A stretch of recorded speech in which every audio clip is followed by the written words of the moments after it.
Welcome to The Appleseed, the storytelling podcast from BYU Radio, where your family can gather for great stories from great storytellers in every episode. Stories bring us together, and we hope the stories on the show will spark memories and thoughts that you can share with the people you love. I'm your host, Sam Payne, and today we're talking about the ability of one person to bring hope into the life of another.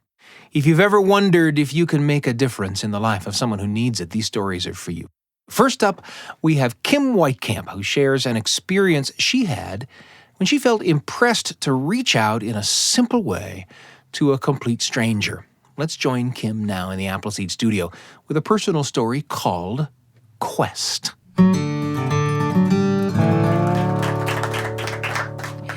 I was on the road for 2 weeks and I was tired, but I was also getting excited because the next portion of my work took place in Virginia Beach, and I have friends that live there and they are amazing. I love their company. They had to work, but they're like, look, you can have the house to yourself or do whatever you want. And I said, well, I know what I want to do. I want to go down to that strip of the beach. So I prepared myself for the beach. And because I burn, it is quite the undertaking to prepare. I slather myself like you're putting butter on a turkey at Thanksgiving. I mean, I had my muumuu and bathing suit cover up, and I have a hat. It is huge. It's like a flour tortilla meant a UFO. I mean, it's gigantic. And as I pulled into the parking lot, I noticed there was only one other car. And I slid in and I put the window down and listened to the comings and the goings of the tide, the heartbeat of the earth, and just relaxed into it. I took the keys and dropped them in my lap, and I turned to put them in my bag, and that is when I looked into the truck. The wheel wells were eaten through with holes from the salty air. There was an unplanned two-tone paint job, and in the back, I saw the handles of like shovels and just some odd things back there. And in the passenger seat was a man, and he was sitting in the seat like a statue, staring straight ahead over the steering wheel, leaning forward a little bit. And he was it was palpable what I felt coming off of him. I knew he was not in a good place and not a happy guy. And I sat there and I thought, okay, you have planned this on this whole trip, that you were going to have this day to do what you wanted, to read your book, to sit on the beach and enjoy yourself. But now you're here alone, and there's a guy in a truck over there who is definitely not happy. What am I going to do? This is the beginning of like one of those Dateline shows. But you know what? I deserved that break. And I thought, you know what? I know what I'm going to do. So I got the bag and I got the chair out of the back. I locked the car and I got my phone out. I'm going to call my voicemail and I'm going to walk very animated and look at my watch and talk so that he'll see, oh, she's talking to someone. She's meeting someone here. Someone knows where she's at. And as I was walking away and getting ready to dial my phone number, I heard a voice. It's so interesting to me. That voice that resides in all of us, and we know it's not ours. And it was so clear, and it cut through all of my anxiety, all of my nervousness, through the beating of my heart. And I heard it as if it was spoken right here by somebody, almost as if the hair by my ear moved. I heard, talk to him. I didn't. Are you crazy? I'm not going to talk to him. I've built this whole crime show in my head by this point. And so I kept walking and I called myself and I started talking into my phone. And I was waving my arms and found a place that was really good. I opened up the chair, I sat down, put my bags beside me and leaned back. You know how it is when you stand under a sugared sky at night or at the base of a beautiful mountain or in front of a vast sea, we all wax philosophical. So there I sat, having all kinds of philosophical, deep thoughts while looking over my shoulder to make sure he was not coming after me. Finally, I realized he wasn't coming. I was safe. As I began to read, it happened again, clear as a bell. I can sit here in front of you with all sincerity and say I can still hear the tone of that voice. Talk to him. And I was like, no, I'm not doing it. This is crazy. You know when you're tired and you're trying to read and you read a paragraph and then you have to stop and go, I don't even know what I just read. And you have to go back to the top. I kept doing that over and over and I finally slammed it shut and I was like, doggone it. And I dropped the book in the bank and I thought, well, this is no fun because now it's in my head. So I'll make a deal because isn't that what we do? I said, here's the deal. If he's there when I leave, if he's still in the truck, I'll talk to him. And so I leaned back and I thought, well, at least I can get some relaxation for a while. And the water was just starting to kiss my toes and I was enjoying it. And over the sound of the seagulls, I heard the voice again. Talk to him. Okay. I closed my chair and almost in a small tantrum, turned to head back and he was there. He was standing at the end of the dock, right where I had just stepped off maybe 20 minutes ago. And his legs were spread and he was planted and his hands were in the pockets of his sweatshirt and he was just staring out at the ocean. And I was like, well, don't you have a sense of humor? And so I trudged over to the dock and I stood there and he was really tall and I was already down a foot because of the dock, an extra foot. And I looked up and I said, hey, how are you? And without looking at me, he said, I'm fine, ma'am. Well, I did it. I talked to him, but I knew I should say a little more. And I said, no, really, how are you? And he said, I said, I'm fine, ma'am. I was like, okay. I did what I was supposed to do. I'm finished. I walked down the side of that little dock, hoisted myself onto it, and I began to walk when I heard the voice again, clear as a bell. It will pass. I didn't even have to think about what I was supposed to do. It was already there. It's almost like the voice carried with it silent directions that I didn't even have to think about. And I turned around and I said, hey. He turned around at me, kind of arched, his head tilted, his eyebrow furrowed from the interruption. And I said, it'll pass. And he said, excuse me, what? I said, it'll pass. Whatever you're dealing with right now, it is temporary and it will pass. I just feel like I'm supposed to tell you that. It'll pass. And he just stared at me. So I turned around, holding the chair and the bag, and I walked to my car. I reached in my bag, pulled out the keys, unlocked the car, threw the chair in the back, opened the front door, threw the bag on the passenger seat, got in, shut the door, locked it. I could hear the rushing, not of the ocean, but of my heart in my ears.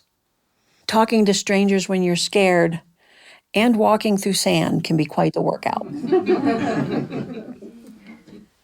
I looked up and I could see him at the end of the dock like a small dot amongst the dry beach grass. I put the key in the car and turned it and thought, well, I guess that's it. And I didn't hear a voice this time, but I knew I was supposed to do more. So I got in my bag, I got out my wallet, I got out a card, and I thought, oh, you are opening a door? I mean, what are you doing? But I knew I was supposed to do it, and I tucked it right in between the rubber and the window of his truck. And I got in the car, and a peace settled over me, just like whew, more peace than I could have ever received by sitting on that beach enjoying myself. I went back to April and David's, went into the backyard, set up the chair, and I read, and I drank my water, and I ate my grapes. And when they came home, I told them what happened. They're like, wow, that's weird. And I'm like, you know, it is what it is. It was strange. But I'm happy I'm here and alive to tell the story. Well, I went home then, and 3 weeks later, my phone rang, and it was a Virginia Beach number, and I knew it was probably him.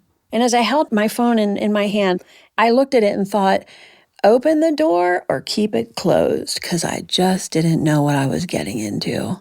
And I swiped and I said, hello? And he said, yes, ma'am.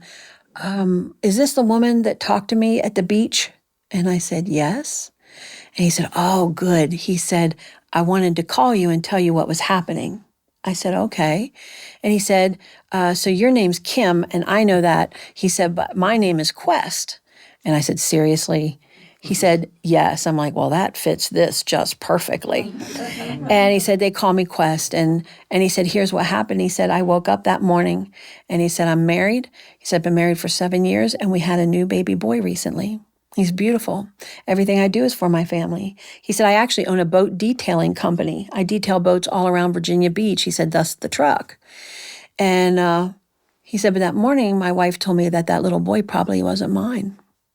He said, my whole world my whole world disappeared. He said, that little boy, I love him so much, and he's probably not mine. He said, that's what happened that morning. And he said, when I was sitting in the truck, I kept saying, how do I do it? Do I just walk in? Are my boots heavy enough? Do I just go in without my boots and swim until I cramp up and just, how do you do this? I'd never thought about it before. And he said, as I sat in that truck, I said to myself, if you want me to live, you need to tell me. And I didn't hear one thing. And he said, I knew sooner or later you'd be leaving the beach. So I went out to the edge of the dock and I decided I'd stand there and wait. And then when you were walking down the dock, you said, it'll pass. I said, I remember. And he said, I stood there thinking, how does she know? Because you said it's temporary, it'll pass. And he said, how did you know? I said, I didn't know. I said, I kept hearing that I was supposed to talk to you, and that's the words that I was given. He said, well, you left, and he said, I watched you leave the whole way. And I kept watching the parking lot, just computing what had just happened. And so I went back to my truck. I went to my pastor's where I'd not been in years, and I cried until I threw up. And he talked me through it. And I said, well, I'm really proud of you. I'm happy to hear from you. And he said, I would love to meet you. I said, I would be fine with that. I said, as a matter of fact, and I told him the dates I was actually going to be back in Virginia Beach. I said, my daughter's coming with me. She's traveling with me. And so I would love to meet you. And he said, great. So we planned to meet at a coffee shop. We picked the coffee shop. And my daughter and I arrived early so we could kind of get our seats and feel it out. And he walked. That door flew open. He scanned that place and he threw his arms wide and he goes, there she is, my angel. He walked over. I stood up. He gave me a huge hug, pumped my daughter's hand, said it was so good to see me, and sat down. And I said, look, I am so happy to see you. I'm so thrilled. And I said, but I need to tell you something. I'm not an angel. I said, please don't call me that. And he said, why? I said, buddy, I am just a reluctant human. I did not want to talk to you. I said, it was 4 or 5 times that I was told to talk to you. And I said, no, I deserved that time. I deserved that break. I had my plan. I knew what I wanted to do. You were an inconvenience. And I said, I have to tell you something. I was really scared of you and I'm sorry. I said, it just didn't look like a good situation going on with you. And I was scared of you, and I apologize. He reached across the table and took my hand, and he said, it's okay. He said, I was scared of you too. I said, what? And he said, have you seen yourself in that hat?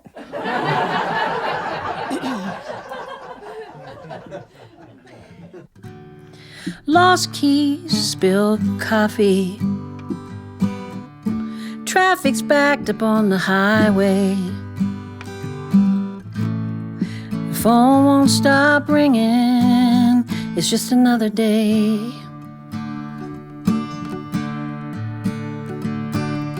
The best laid plans are just a misfire. Tiptoeing on a tight wire. It's a heavy price to pay for just another day.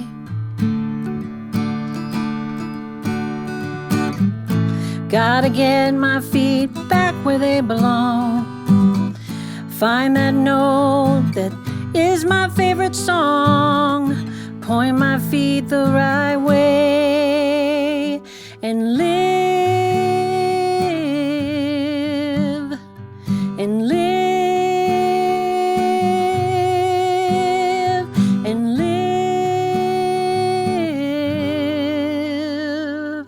Another day.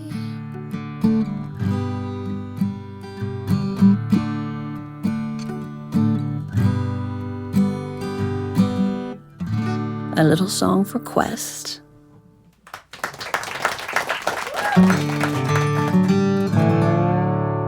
That was Kim Weitkamp with a story called Quest, together with a nice musical treat from Kim. Kim has such a great voice. We love it when she comes and sings to us in the Appleseed studio.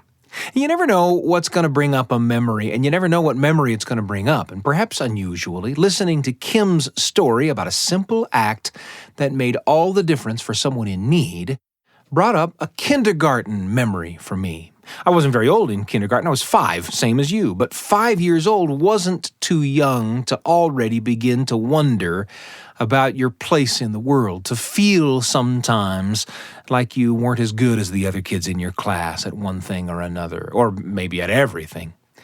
And my kindergarten teacher must have sensed that I needed a little boost. Her name was Miss Gaydon, and Miss Gaydon knew I liked to draw things, and she encouraged me to enter a drawing into a contest for all the kids in my elementary school. The idea of the contest was to draw a picture that illustrated what you might do in case of an emergency. And the prize awarded to one winner in each grade was a first aid kit presented by the volunteer fire department. Well, I would never have had the confidence to enter a drawing into that contest on my own. I liked to draw, but I really wasn't very much as an artist, truth be told. That's how it is even now. I like to draw, but I'm not very much as an artist. Miss Gaydon, though, kept encouraging me. And so I took a big sheet of manila craft paper from the kindergarten shelf, and I got my crayons out of my desk, and I drew a line down the center of the paper.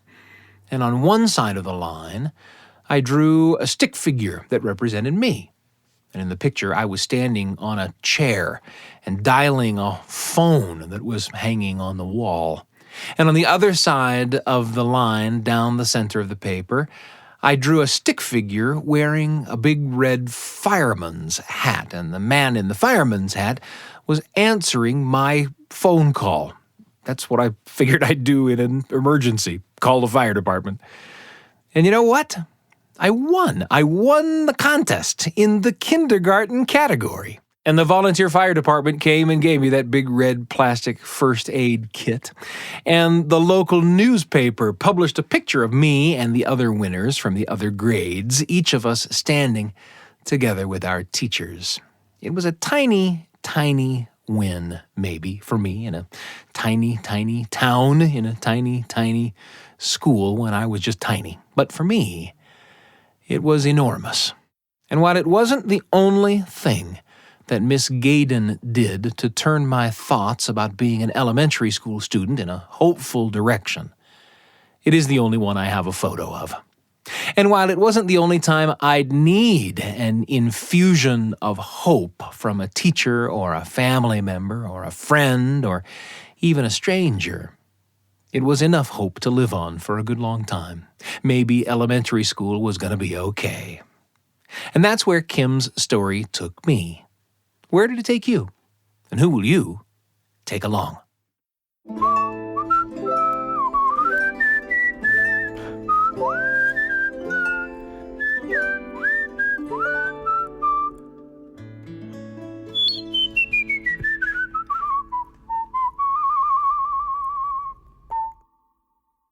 There's a lot coming up, but I want to take just a moment and tell you about another show from the BYU Radio family of podcasts. It's called The Lisa Show. Now, life can be stressful, but Lisa Valentine Clark, the host of The Lisa Show, along with her guests and her unique council of moms, provide a positive and empowering look at all kinds of challenges. They tackle them head on, sharing experiences, offering suggestions on how we can handle relationships and health and technology and body image and family, all kinds of stuff. And Lisa is a great person to hang out with. The Lisa Show, you can find it on Apple Podcasts, Spotify, YouTube, all kinds of ways to listen to The Lisa Show whenever you like. The Lisa Show from BYU Radio.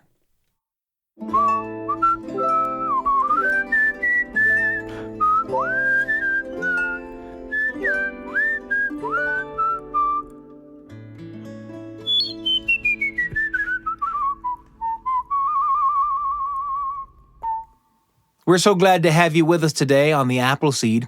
And up next, we have a story from Paul Strickland. It's a story about Jack and the help Jack gets to find hope in a tough time. And he gets that help from his best friend, who is a bull. Now, Paul Strickland's stories tend to be filled with wordplay, new ways to look at turns of phrase or familiar figures of speech. It's part of what makes Paul's stories delightful.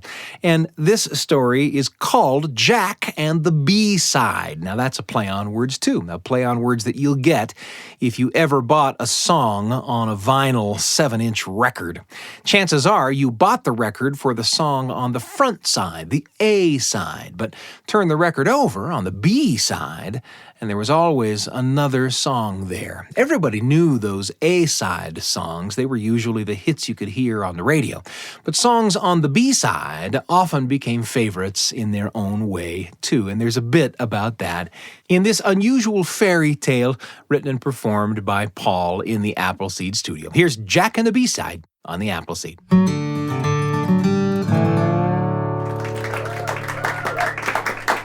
Well, so let's do a story that is one of those newfangled fairy tales, these reupholstered folk tales.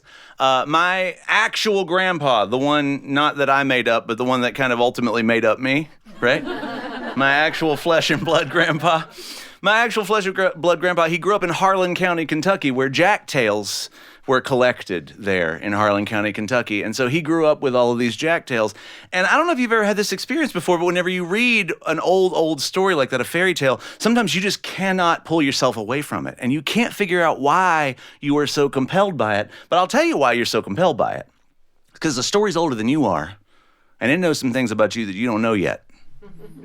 And it's just waiting on you to figure it out.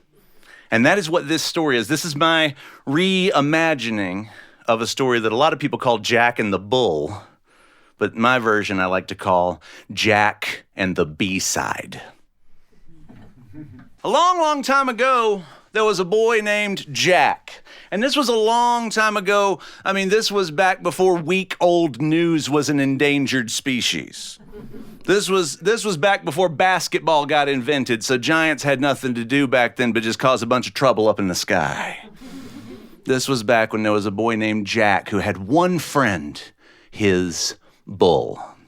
And Jack was the child of two very, very poor farmers. And he was one day just deliriously hungry. Deliriously hungry. He walked up to his bull, and his bull said, "Jack, you look deliriously hungry." And Jack thought to himself, when did my bull start talking? I must be deliriously hungry. And Jack and the bull, they hung out all day. And at one point, Jack looked up and he saw that his bull's left horn was 6 inches off center of that right horn. And he said, "Well, bull, since you can talk, maybe you can answer me a question. Why is your left horn 6 inches off of the right horn?" And Jack's bull said, "Jack, you didn't know that you can unscrew the horns off of my head?" And Jack thought, I must be deliriously hungry. So he reached up there and he started twirling that left horn. It went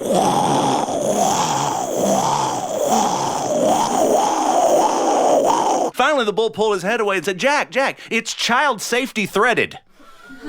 It's like a pill bottle. You got to push it in first and then turn it. So Jack reached up there. He pushed it in. He turned it and he pulled. And inside of that horn was delicious, sushi-grade, raw, but perfectly edible end's meat.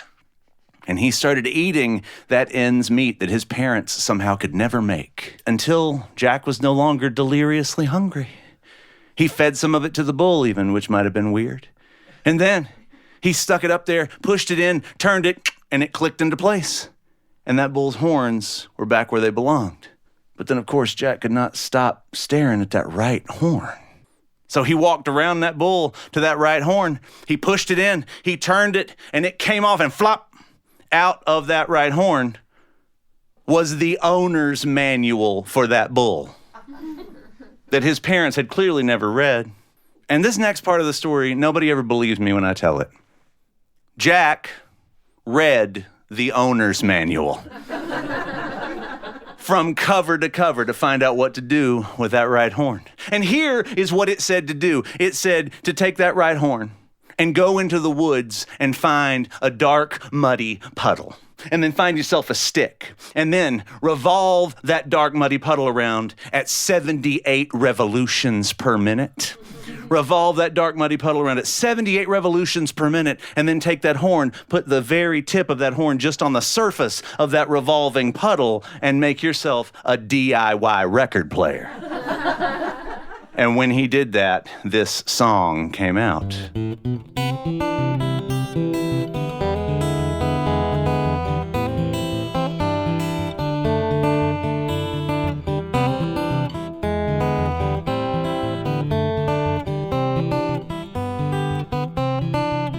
Come on, let's go up the road a ways. Got no bags to pack, I got no goodbyes to say. Our fortune's up ahead, even if it's sour. Even if our fortune is poor, at least it'll be ours. So come on, let's go one step at a time. 'Cause hopping would be a harder way to travel, and I'm already tired. And I'm underfed. So come on, let's go. Our fortune's up ahead. And if we find wishes, let's not waste them on stars. 'Cause where we are coming from, there's no telling if we're gonna make it that far. We're seeking our fortune, that's what we must pursue. But unless you are born with a fortune, then seeking one's the only thing that's left to do. So come on, let's go up the road a ways. Got no bags to pack, I got no goodbyes to say. Is geographical happiness real? It ain't clear, but happiness is, and man, it ain't here. So come on, let's go up the road a ways.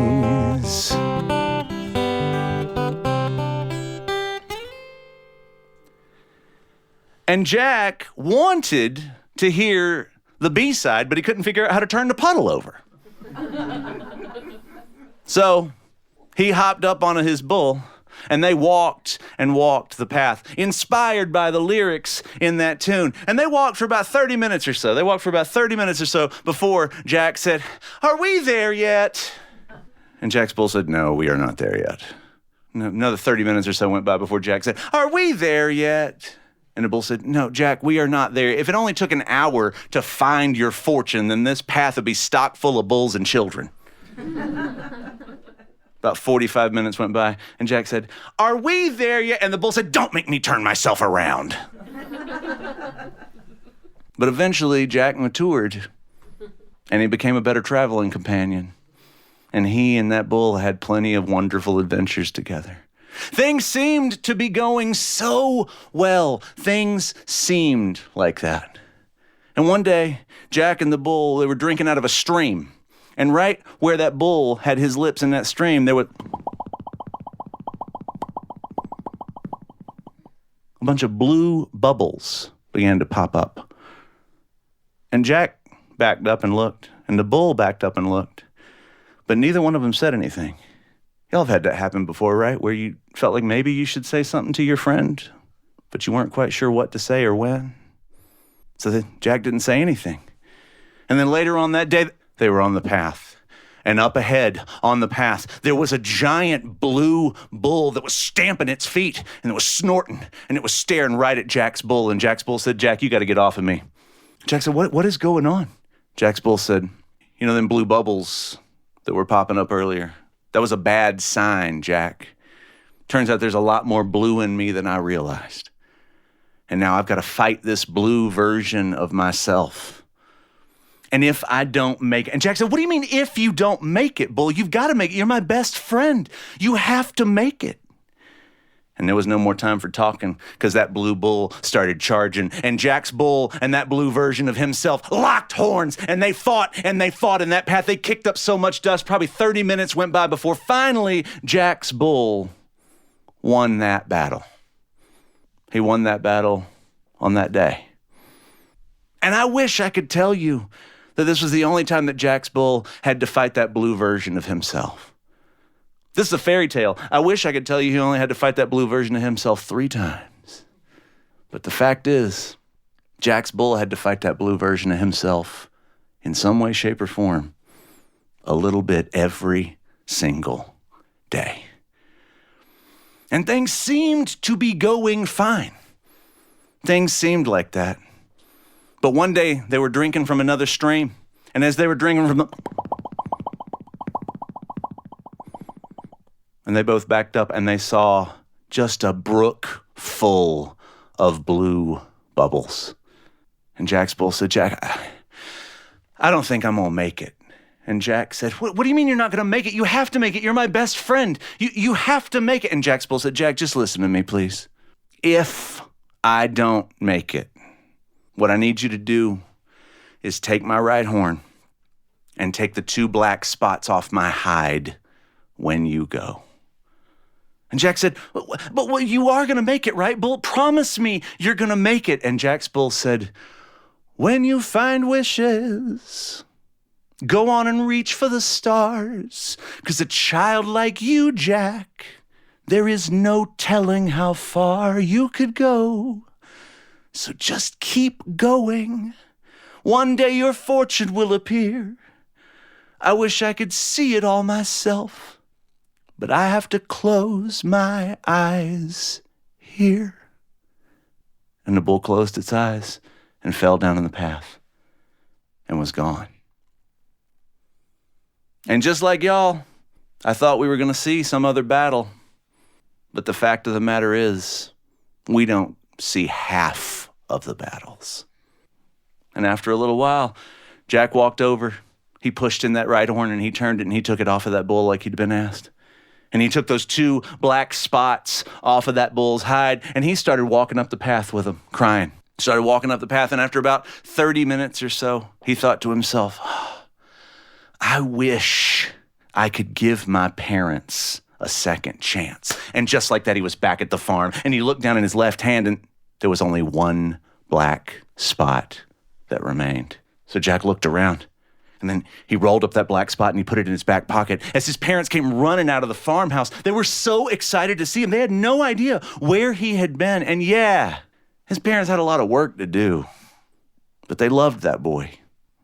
They were trying their best. And Jack wondered for a long time what to do with that last black spot, that last wish he had. Sometimes he thought maybe he should wish for all the gold in the world, but he thought no. Sometimes he thought he should wish to become the king of some huge fancy kingdom, but one day he knew exactly what he wanted to wish for. He reached in his back pocket, he pulled out that black spot, he closed his eyes, and he wished for his bull back. And when he opened his eyes, that black spot was gone. And there came Jack's bull, his best friend, walking back up that path. And yeah, this bull had 2 new horns. And yeah, this bull didn't talk anymore. But it was Jack's bull. It was Jack's best friend who was back.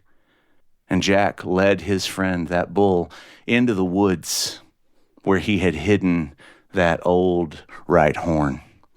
And he found a stick, and he revolved that old muddy puddle at 78 revolutions per minute, and he put that right horn to the edge of that revolving puddle, and he and his bull got to listen to the B-side. Wherever you go, make sure you stay. 'Cause wherever you are in the world, it's a better place with you in it either way. Sometimes you'll feel wishless. You won't know what to do. Just remember the star you could be wishing on might be walking right next to you. So come on, let's stay. Let's see what happens next. The world is so much bigger than what you see in your reflection. Your fortune's up ahead. You know what to do. Come on, let's stay. I'll stay right next to you.